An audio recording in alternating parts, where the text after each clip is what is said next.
You're listening to the Cryptid Crew Podcast. I'm your host, Mark Childers. Before we get started, if you've had an encounter or an experience or just something unexplained, click on the link tree in the description and share your encounter. Thank you for listening to the Cryptid Crew Podcast.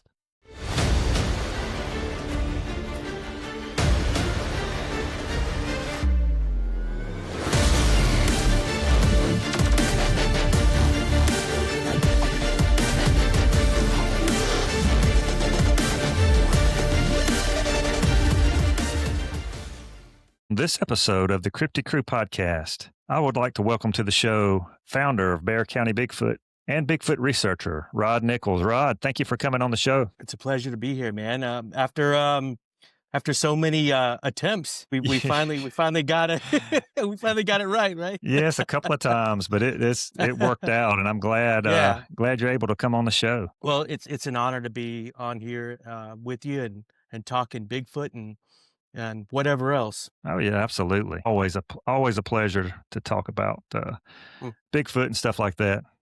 Mm-hmm. Let's just kind of dive into this. But I tell you what, before we get started into some really interesting finds you have made, tell us what got you interested in the world of Bigfoot. Yeah, I'm gonna tell you this. I'm a big advocate for mental health, and especially for men. I'm a big advocate, and I believe in the support and whatever else you can find for yourself. I'll say that first and foremost. Mental health is kind of what got me into this. Inadvertently, I was dealing with some pretty heavy stuff, and it landed me in the hospital, and I had to take some leave from work. I was on disability. I was on long-term disability, to be exact. And, so at the time it was just me by myself. I mean, I wasn't married. My son, he was already, I think, around 12 years old, and, he would go with his mom and, back and forth type of thing. So it was just me more or less by myself. And, just one night, not really having much to do, and I started binge watching on YouTube a channel, and it was a gentleman from Utah, and I don't think he no longer does any research, but he had a channel that had numerous videos on the subject, and I started just watching. I mean, it was intriguing, video after video after video after video. I watched all of his videos in one night, and I was just blown away because what he was showing were footprints, but I think one of the things that stuck out to me, his evidence, were wood structures, and I'd never heard of wood structures. I grew up with what was it, In Search of, with Leonard Nimoy, and Right. Unsolved Mysteries, and things of that nature. And you tend to believe that it's just one specimen out there, and it's in Northern California, the Patterson-Gimlin film. That was it. It's out there in the Great Northwest, and that's it. That's kind of the ignorance, I think, and that, like a lot of other people. And I say ignorance because I just didn't know. We just don't know. And so, I think growing up for myself, I always felt like I was a believer. There was something more out there than what the zoos had, and Sure. and what your with the wildlife that you see, the usual suspects, squirrels and deer and what have you. But so I was always a believer, always loved the subject, always loved cryptids. I was a big believer in it. So fast forward to binge watching this gentleman's channel.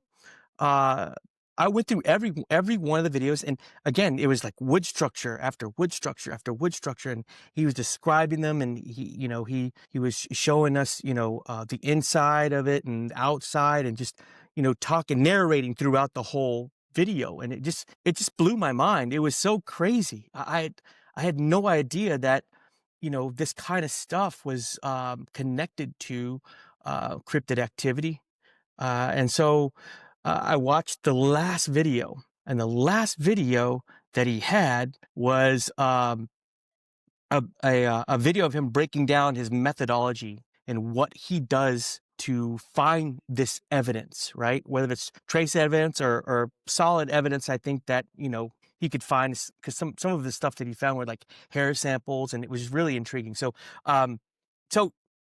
he broke down the methodology, and then he turned around and said, "Hey, if you think that this is a hoax, you think I'm doing this stuff, you think that, I'm just putting you on here, this is what you follow.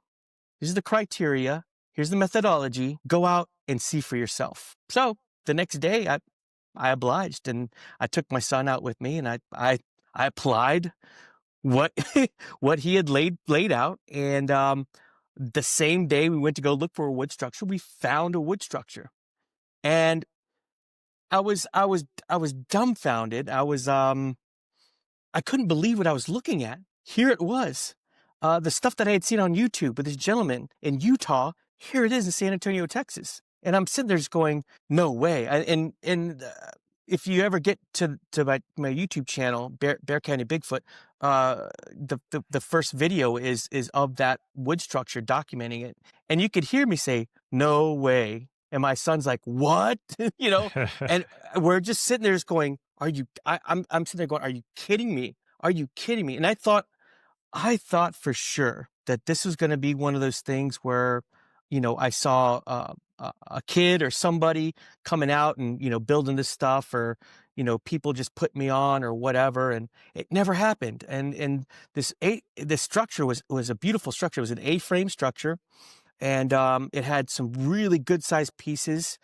They were torn out. They were ripped. You can see, the shreds at the bottom. It's all shredded at the bottom and top of the pieces. And they didn't grow in that area. I knew that for a fact. I looked at them. Side was cleaned out. It was a dirt floor, cleaned out though. And there was some foliage, little bits of foliage in there. But what I noticed about the foliage is that it was flat. It was compressed. So that almost led me to believe that something with some weight was in there, or something with weight was in there. So I was blown away. So that started the journey. And I would say every day after that for a solid 7 months, I was out in the woods, out. Right. And the next day, I went out and found another one, a new one. I brought my mom with me this time. Oh, that's like awesome. you do, right? Sure. I brought my mom because, I thought if anybody's going to shoot me straight, it's going to be my mother.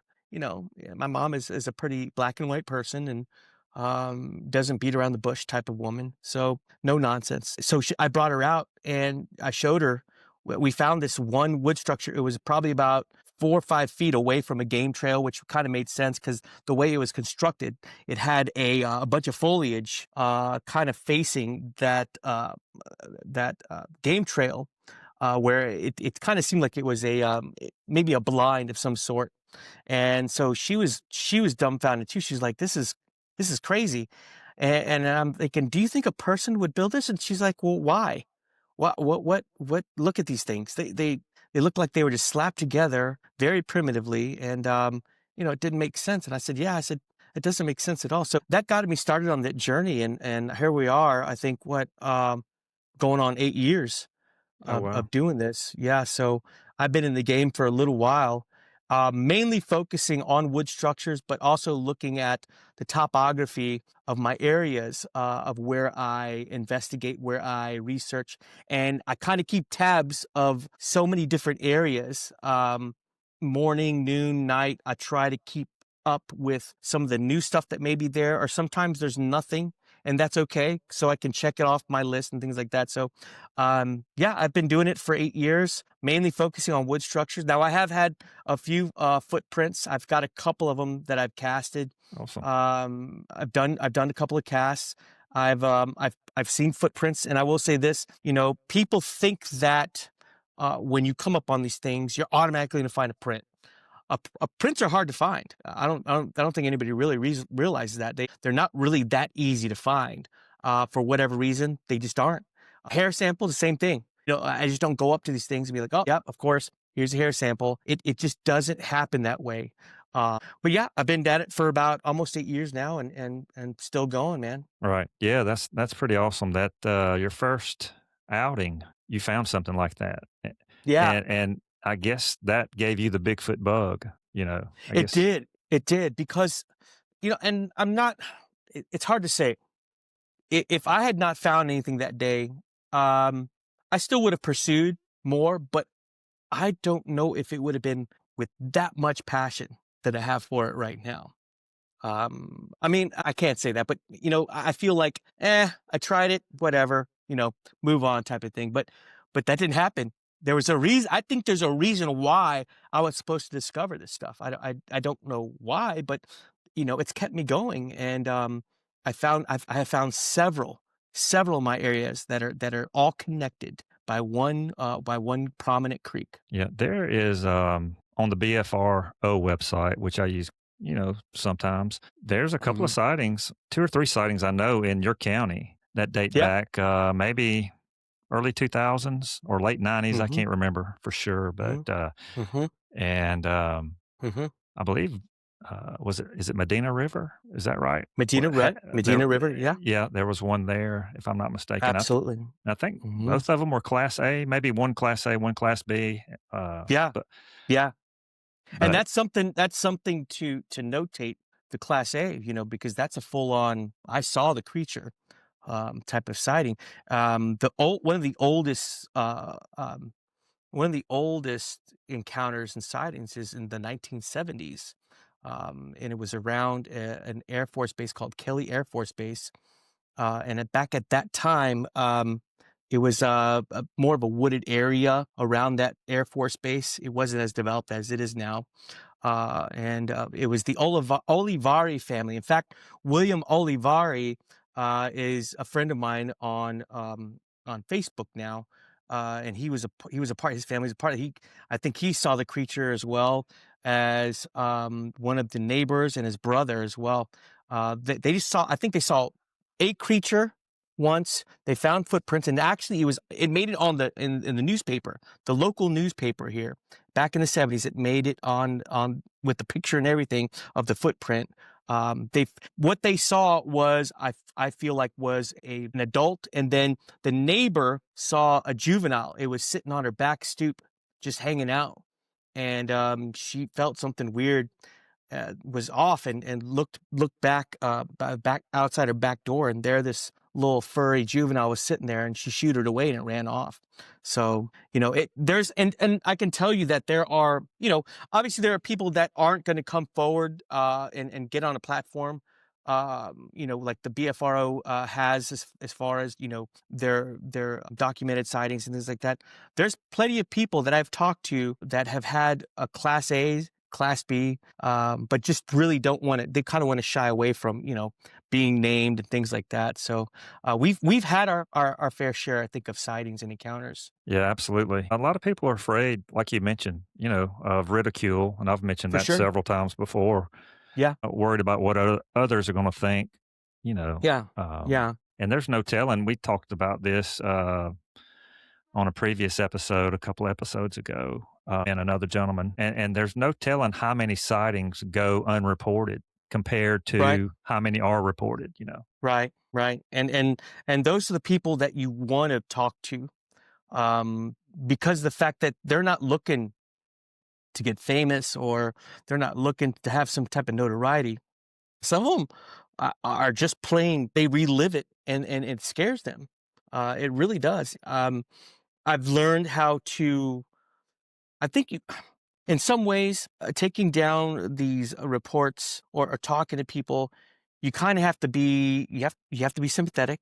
You have to have a sympathetic ear, and you have to be like a counselor in a way, because these people, maybe they're carrying it with them for so long, or maybe their families made fun of them and it really did something to them. It changed their worldview. That's a huge thing for somebody. It really is. It turns their world upside down. As we were told that monsters don't exist and these things don't exist. Well, what happens when you come face to face with one? And who do you talk to? And so, I really try to um, be as sympathetic as possible and understanding, and follow the guidelines with, what they want out there, what they don't want out there type of thing. So whether they don't want their name, things like that. So, Yeah, you know, absolutely. You can tell by somebody's demeanor or their mm, um, you know their response mm-hmm, that something happened, and they can't mm-hmm, process it, or they may have mm-hmm. tried to process it, but it's just something that's rarely happens. And let me ask you this, Yeah. Rod: are there what is there a report or two that you Mm-hmm, have heard, or any witnesses you have talked to that stick out mm-hmm. more than others? And you don't have to say names, but the encounter Yeah. itself. So it's in reference to the Medina River area. We have a Toyota plant now, by that area, by the Medina River. It would be more southwest, Bexar County, Medina County. There's an area called the Medina Natural Area, I believe. It's like a preserve, and it's out there by the Toyota plant. That Toyota plant is where all the tundras are built, Okay. and now there's a very famous bridge in that Medina River area. It's called Donkey Lady Bridge. Is what they call it. Yeah. Uh, So go ahead. yeah, Sorry. no, I found that today. I told you earlier, we had talked just Mhm. before we came on air, and Yeah. I had went down a rabbit hole, and that Yeah. was some of the rabbit hole. That's an Yeah. interesting story in itself. Very interesting story. As a child growing up here, that was something that was told. I don't know if this is a growing up in a Hispanic family type of deal. It was always like the donkey lady's going to get you. You better be good. And you were like, oh, no, I'll be good. I don't want the donkey lady to get me. So that's how it was spun to us as kids. And, come to find out, there's some folklore that's kind of interesting that goes along with it. So this lady, and she's in her late 60s, maybe early 70s. She was a very, very nice lady. She was a member of my group on Facebook, and she messaged me wanting to talk about her encounter. And I said, yeah, absolutely. So I sat down on the phone with her, and she said, look, I've got nothing to lose by telling you this. I'm an old lady. I take care of my husband. I I don't know what to tell you other than I'm telling you the truth. And I said, no, I believe you. Let's go. So her sister and the daughter-in-law of the sister went out just to take a ride. The sister, I think, had been very ill, and she wanted to take her sister out, get some fresh air. Just she'd been in the house and just cooped up. So, hey, let's get out. And so they wanted to go to that Medina River natural area by the Donkey Lady Bridge. She said we parked in a spot where it kind of oversees a uh, almost like I think like a field. There's cactus and things like that around it, but it was kind of, a little bit flat. Wasn't really, hilly and things like that. And there was a big, I don't know if she said it was an oak tree or a cedar tree that was out there in the middle of the whole field area. And they were just sitting there, just rolling down the windows and just kind of just taking in the air and talking and, just enjoying the day. And she said she fixated on that one tree, and was looking at it and thought there's something not right going on around there. She just felt something. And I believe that tree was probably, what'd you say, maybe about 80 yards, 85 yards away. It was far enough, but still close, kind of, you know what I mean? And so she was looking at that tree and she saw this hand come around it and grab the trunk of that tree, big black hand. And she's like, oh. And the sister was there looking the same. Then the daughter-in-law was there looking at it going, whoa, what the heck?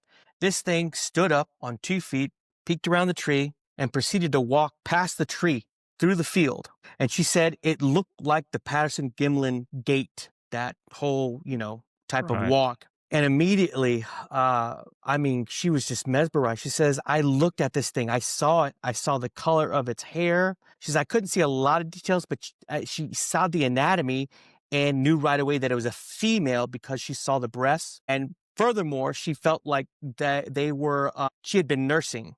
She saw them and said, she looked like maybe she had been nursing. And so, that was all moving around. She saw the gate. She said, I think it was a dark brown, black type of hair coming off the body, about 4 inches off the arms. Just very, very smooth gait.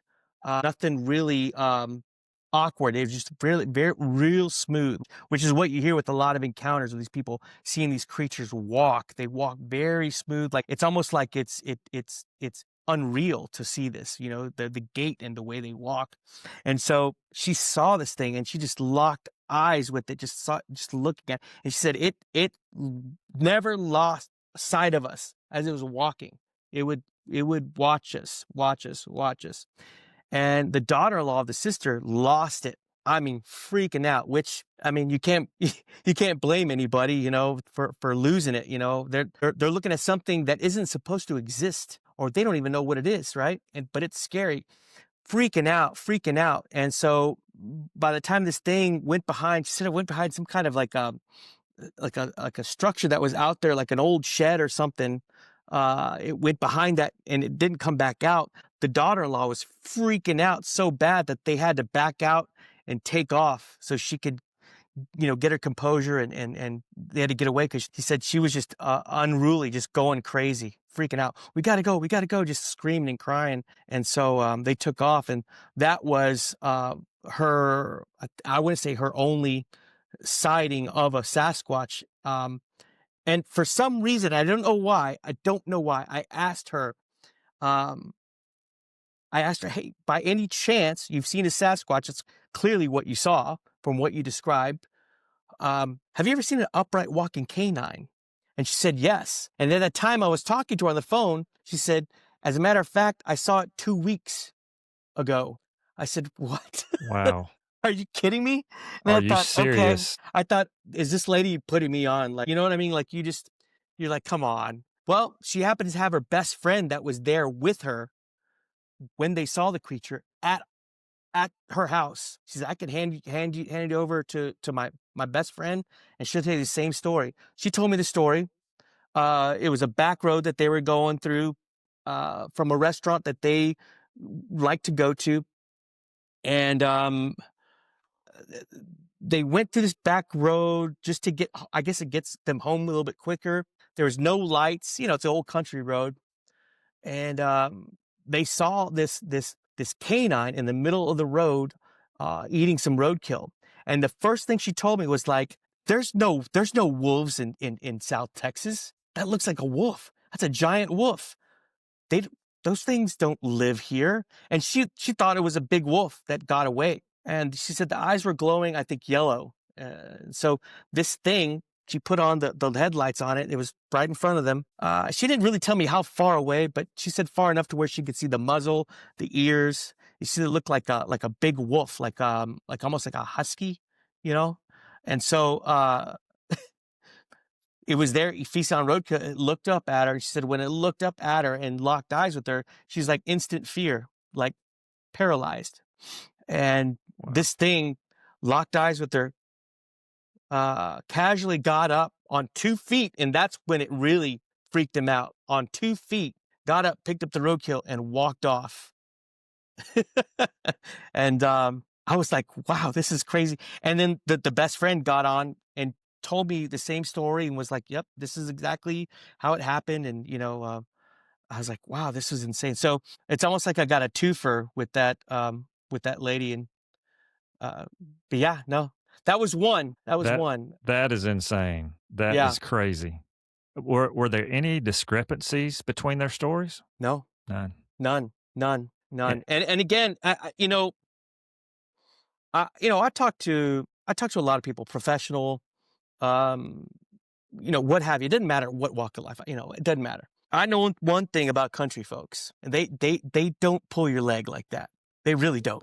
Well, she had, apparently she had, and she probably had, and I'm not saying she's old, but her age, Mhm. I mean, what does she have to gain really Right. from telling you the story, you know? Exactly. She's like, one of the first things was like, I'm telling you the truth. I'm old. I don't want nothing from this. I'm just telling you because this is what you do. And I know this is something that, could probably help you. Maybe, I think maybe she thought it'd help me kind of map out things a little bit better for me, which it did. But I mean, just seeing that much detail and then when you can put it up against other encounters that you've heard and it matches, you've got something. I don't know if this lady listens to Bigfoot podcast profusely like I do. I listen to a ton of encounters, and I can tell you, it's either dark brown, black, battleship gray skin, or reddish brown. All of these things that stick in your head with these encounters that you remember when it lines up like that. It's probably true. I mean, I felt like she was being genuine with me. So, I've got another one that the person had no idea what they were dealing with until I told them. Uh, if you want to hear that one. Yeah, absolutely.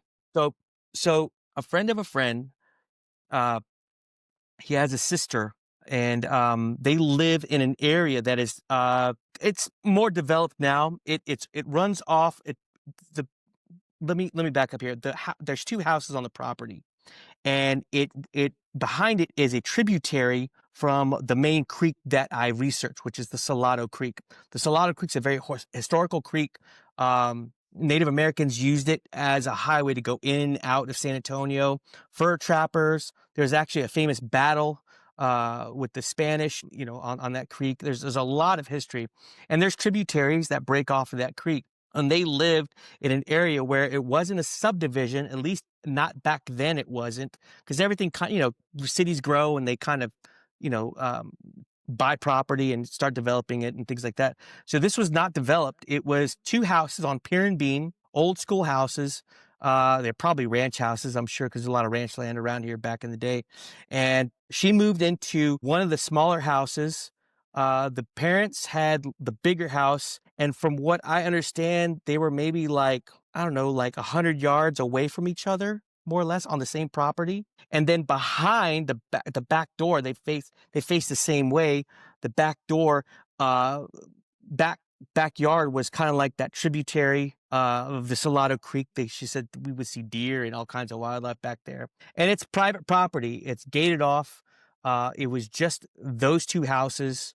That was it back at that time. And I think we're talking about, maybe 8 years ago, maybe somewhere around there. And so she was telling me, because her brother wanted me to talk to her. She was telling me that she had a problem with her boys. They were getting scared and they were running out of their bedroom into her room, crying and screaming like crazy.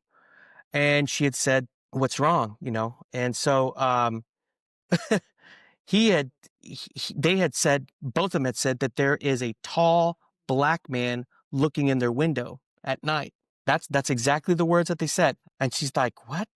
This happened twice. And then I guess after maybe that third time happening, or a third time happened, she put curtains up okay, that alleviates the problem, whatever, let's deal with that. And so they started, sleeping fine. They were good. And then she noticed that there was a smell from the back door, because I guess she'd left the back door open and the kitchen was by the back door, cooking. And she had this god awful odor, smelled like trash and wet dog and just nasty. And she would go out to inspect. And by the time she'd go out to inspect, it was gone. The odor was gone. So another weird occurrence. And then she was cooking again and something ran into the house, like boom, like pushed it, and shook the house. Now remember, the house is on pier and beam. If something's got some weight, you could move that house. That foundation isn't like, a concrete foundation or anything like that. Ran out to go inspect what it was, scared the heck out of her. Didn't see anything. And I had described to her that that's classic Sasquatch behavior. The window peeking, the slapping of the house or hitting the house, the odor, it all lined up. And once I told her that, she was like, "What?" She thought I was crazy. And I'm like, "Look, do your research. Listen to maybe some of these podcasts of some of these people that have had encounters with this creature, and you'll see that this is kind of classic Sasquatch behavior." And she's like, "Yep, I'm moving." And like the next month, she moved out into an apartment somewhere else. I was. Now, could I prove that it was a Sasquatch that was doing that? No, but again, what does the evidence point towards? It points towards that could possibly be that type of a creature, you know? Yeah, it's putting the pieces of the puzzle together, and Mm. it's just like solving a mystery. You have this Yeah, piece and this piece and then yeah, that piece, and you put them all together, and then what else do you have? right, right. Uh, And so the one thing that I have always learned is the evidence. And what does it point towards? Does it point towards this creature being uh, like existing? Yeah, and the answer I think is yes, because the evidence points towards all of it. It really does. So, I mean, God bless her. I mean, she took those boys and she got out of there because, and I don't know if she told her family, but I know that's where I kind of just like, yeah, sure. that's not my thing. I'm just letting you know what I know, and that was it. So, All right. yeah, Well, apparently it was enough to scare her to make her have a yeah. life changing move. Yeah. Not only that, I mean, if you've ever tried to look into somebody's window on pier and beam, a lot of times you have to be pretty tall to, you know what I mean? Like pier Exactly. and beam can get pretty high, Did you so do a size comparison by chance on that? Or I didn't get to get out there. okay, Uh, I think the parents were kind of weird about somebody like myself going out there and, sure, doing stuff like that. yeah, People just, they don't want to be messed with sometimes, and I understand. But the brother was telling her, like, you need to talk to Rod and tell him what's happened, what's going on. Maybe he can make sense of it. So he knew well enough to do that. So um, now they're sleeping in peace. So yeah. Rod, let me ask you this. Transition a little bit. mhm, What do you think these tree structures are, and what do they mean? mhm. Good question. Um, that's the $1 million question, isn't it? I mean, so I have a theory on some of them, what I believe some of them are for, because some of them that I've documented, I don't know if you've looked at my Instagram or any of that stuff and seen what I document. Some of it, you'll see the wood structure resemble like a little wigwam or an A-frame. It's got an opening, you can go inside. And a lot of times that opening is maybe 3-4 foot tall, maybe, 3 foot wide type of deal. And the pushback I get is, well, Rod, that's not big enough for a Sasquatch to fit in. And I'm like, yeah, you're right. You're right. And I got to thinking about some of this stuff. And, I got to thinking about animals that have little ones that have cubs or little babies with them. When they go out to hunt, what do? They stash them away in a spot where they feel they're safe and they're covered up, camouflaged, and protected. And then they go do their hunt, come back, bring the kill, then take the baby somewhere else, right? Right. So I feel like some of these, because of the size, could be for the little ones where they stash them away, put them in these little wood structures. They're covered up, they're camouflaged, and then take off, do their hunt, then come back, pick them up, and go. That And makes I sense. think that's what some of them are for. And yeah, it does make sense because if you look at a lot of predatory animals with their young, they'll do that. Bears will do it, lions will do it, tigers, things of that nature. So it made sense for them to go that route as well. Now there's some that are really, really odd. Like there's some that are big pieces of tree, like huge trunks that are just laid over onto another tree. And then there's another big trunk that's laid over on top of it. And it looks like an X and all this weird looking type of stuff. And, none of it really makes sense. And I don't know what to make of that because some of the behavior and I guess not the behavior, but some of the placement of these pieces of wood make no sense. There's nothing that this wood structure, what does it serve? It doesn't do anything. It doesn't keep out rain. It doesn't keep out wind. It doesn't keep out the elements. I mean, what are these things? Some of them I think might be markers for territory. I've heard that before, and I do believe that could be something. Um, some people believe that it's like a mathematical thing. I don't know. I was very bad in geometry. I wasn't very good in math, so I don't know. But I do believe that some of the smaller wood structures that have a covering with an opening, that are not as big, um, are probably for the little ones. Right. And I do believe this activity that is in my area uh, is happening at night. Obviously, because I think if it was during the day, somebody would have seen one.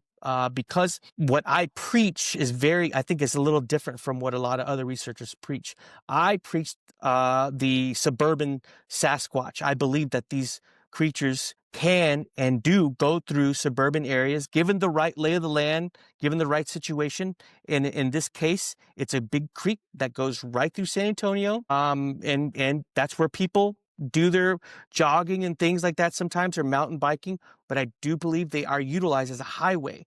And I can't just say that and go, there you go. There's more to it. There's white-tailed deer in abundance in that area.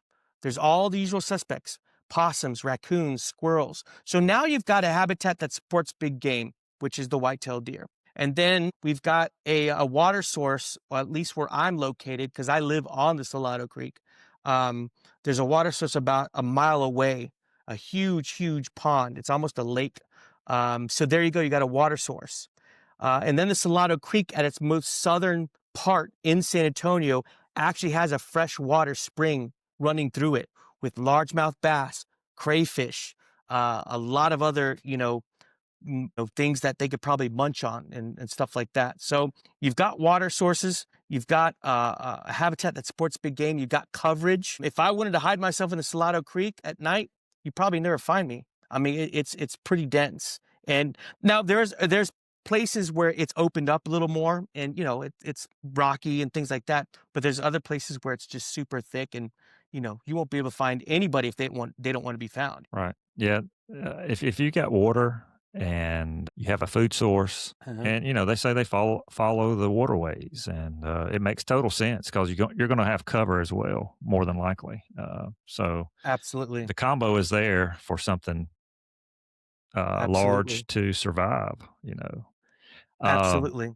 I was going to mention this to you prior to Uh-huh. us coming on. We have had activity on some family land, and I've mentioned Mhm. this a few episodes before, a recording of vocalizations, and never would have thought that there would have been anything like that around where I'm at. Mm. But on the other hand, when I got to thinking about it, there's tons of farmland, tons of water, Mhm. plenty of wildlife, deer, possums, raccoons, Mhm. um, frogs, crayfish, you name it. I was going down by our creek just recently, and I've had cameras down there, but I don't have any SD cards in them now. But there's tons Mhm. of whitetail Mhm. down there, and Mhm.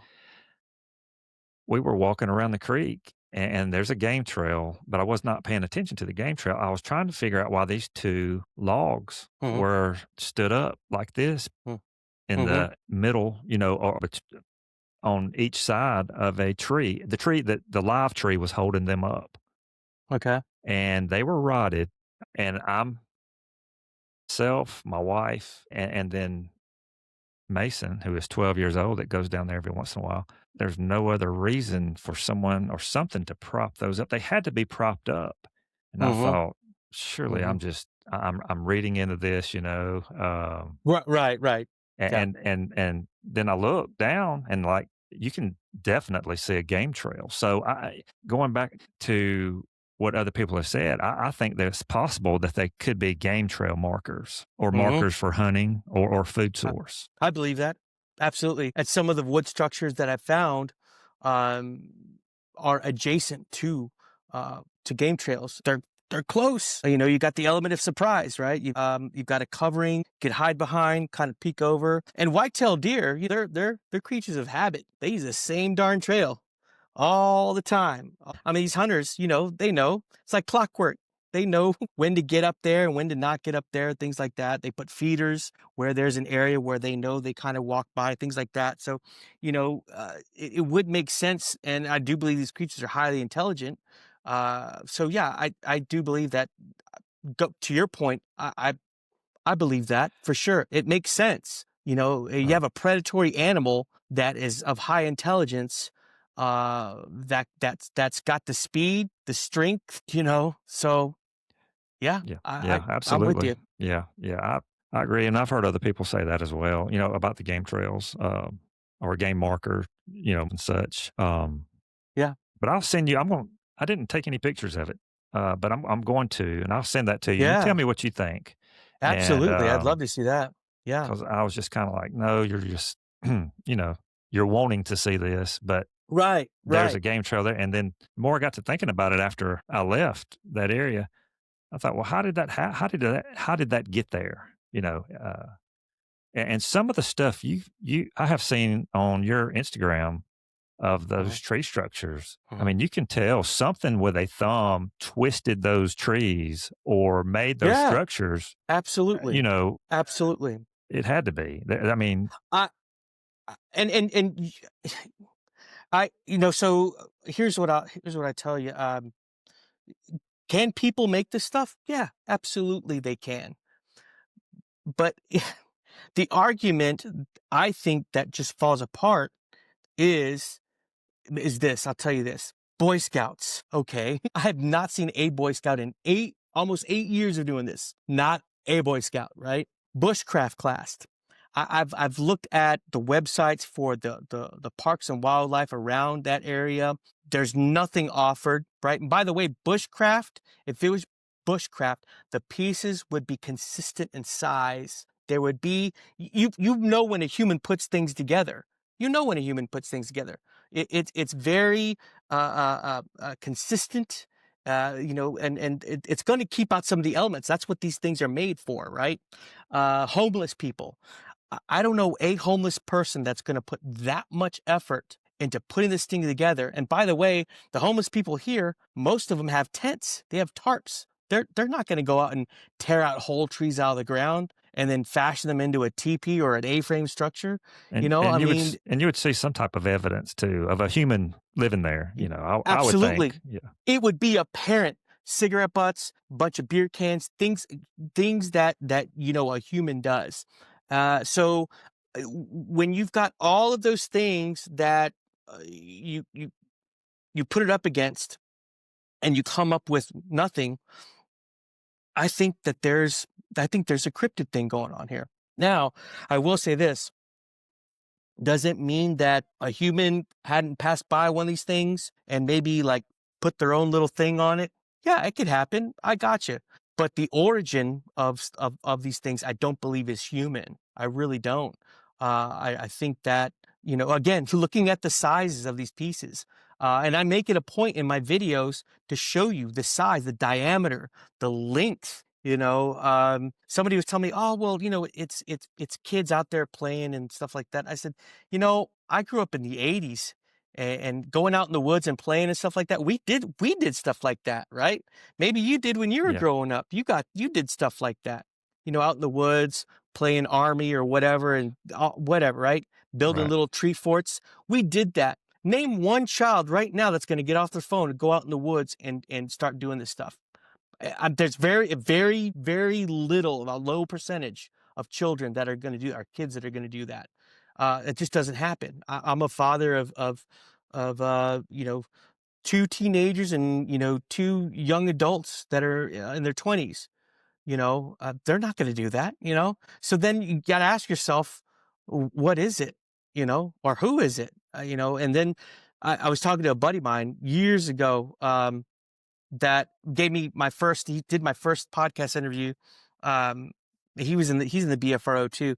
And he said, Rod, he said, you're forgetting the fact that there is a low percentage of people that know about these things. So Right. the chances of it being hoaxed are very, very slim. Because I thought there's people out there that are doing this and they're putting me on. Like they're watching my channel and they're looking at where I'm at and they're going back and they're doing this. And he's like, no, he's like, there's a very, very low percentage of people that know about this stuff. Yeah. And he said, so you could kind of eliminate that. I said, okay, well, I got you on that. So, the other thing is this, some of these wood structures are built. The latest video I put out was one that was smack dab in the playground in this wilderness park. I saw that. So again, the question is, well, it's kids, Rod. It's the parents that are helping them. And I asked, was a family member that told me this. And I said, okay, let's say you were the parent of a child, let's say about 7 or 8 years old, and you help this child build this thing. Okay, who's picking up those big pieces? Number one, right?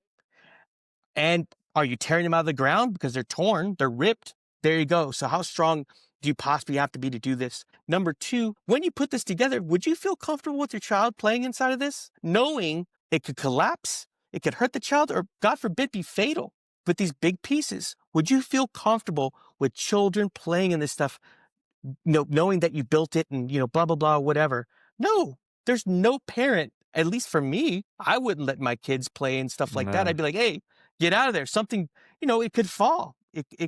They're not nailed together. They're not glued together. They're not tight, So again, what is it?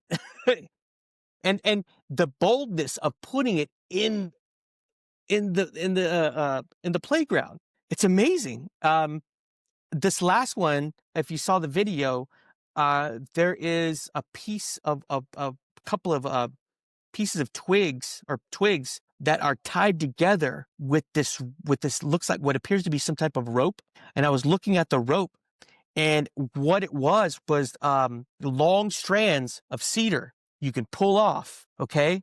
And they were twisted, not woven, twisted to look like rope, and then wrapped around these twigs for whatever reason. It made no sense. So now we're talking about tool construction, or I don't know. It's really weird. Yeah.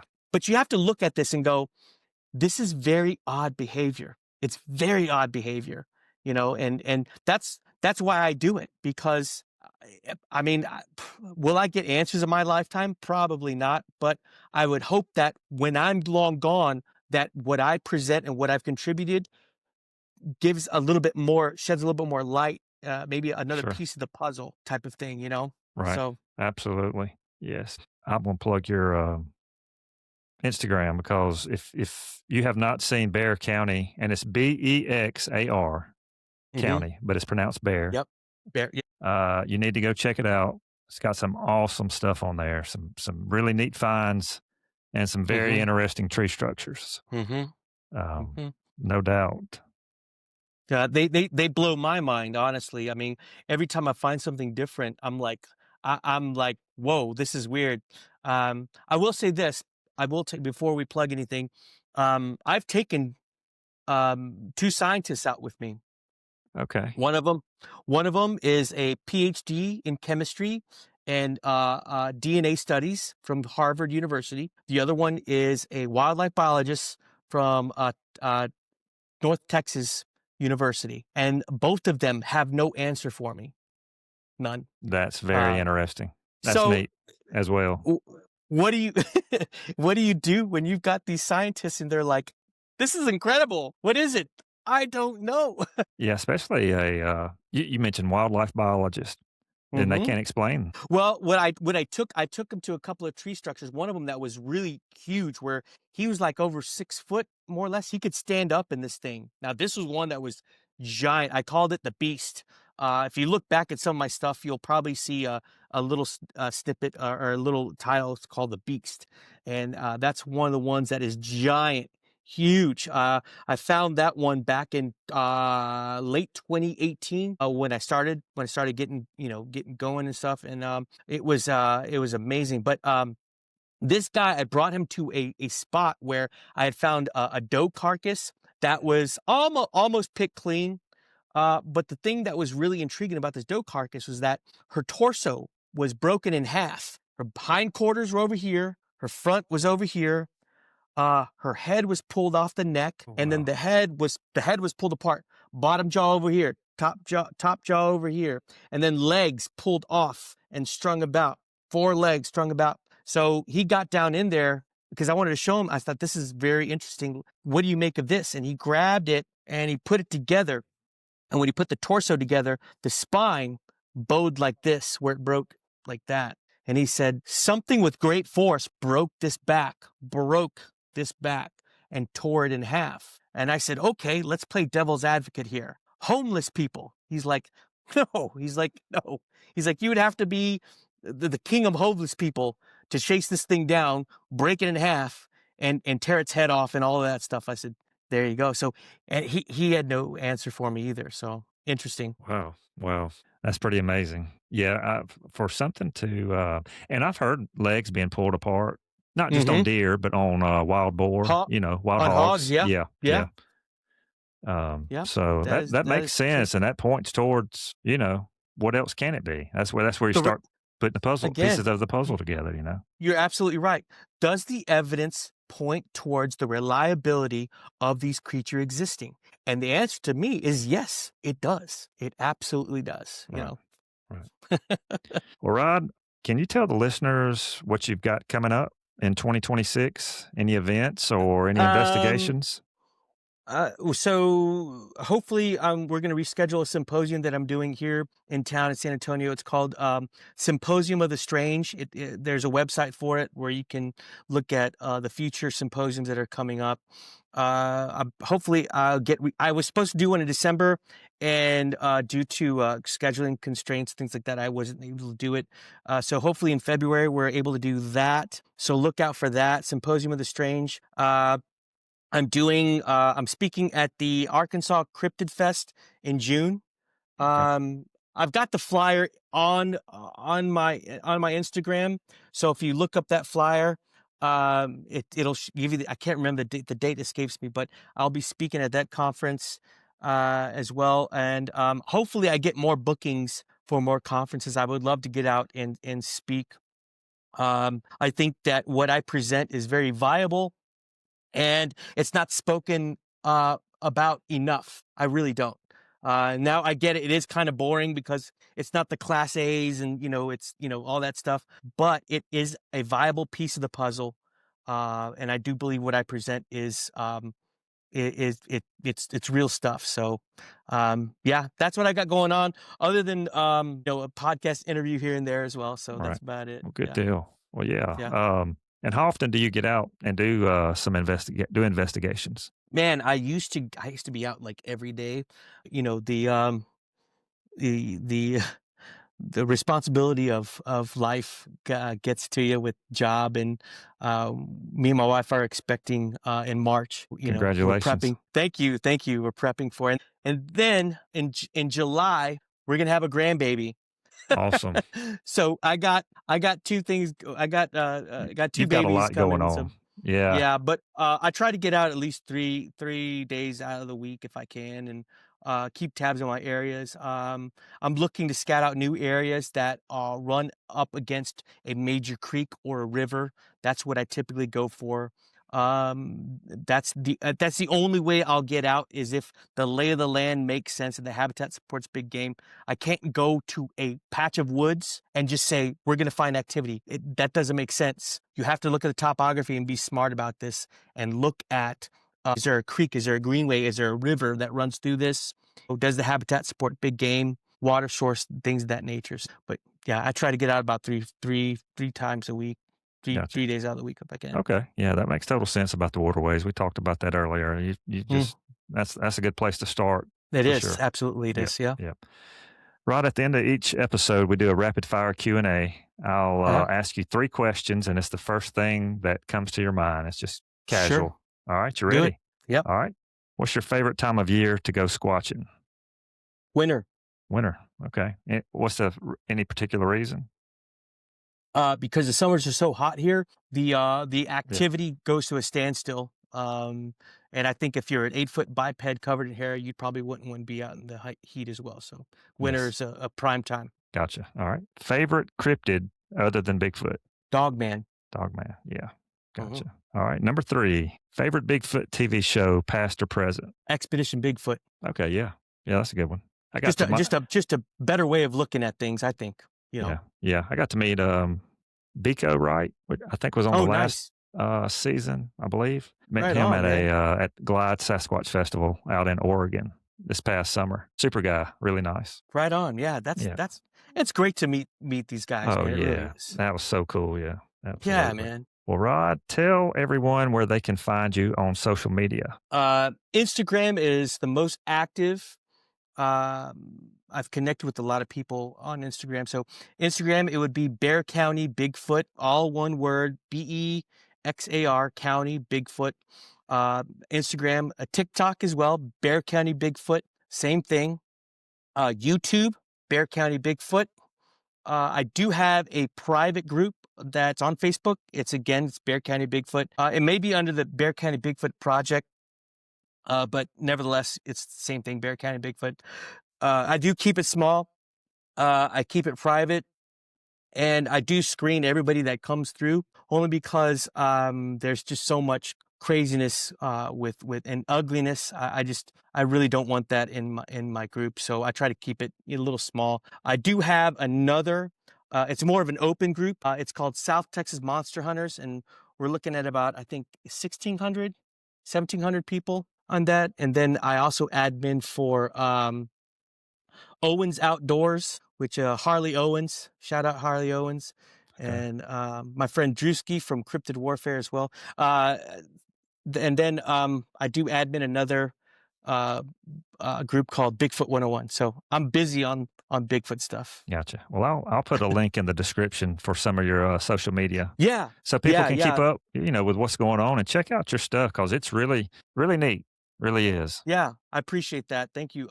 Bexar County Bigfoot, Instagram and YouTube are probably the more active ones, I think. So Gotcha. Okay. Yeah. Well, God Yes, bless sir. you, brother. It's good to talk to you and God have you bless on. you, man. Yeah, Thank you. I Thank you enjoyed so it. much. Appreciate you. And for the listeners, if you've had an encounter or an experience, send us an email at the Cryptid Crew Podcast at gmail.com. Thank you for listening, and God bless.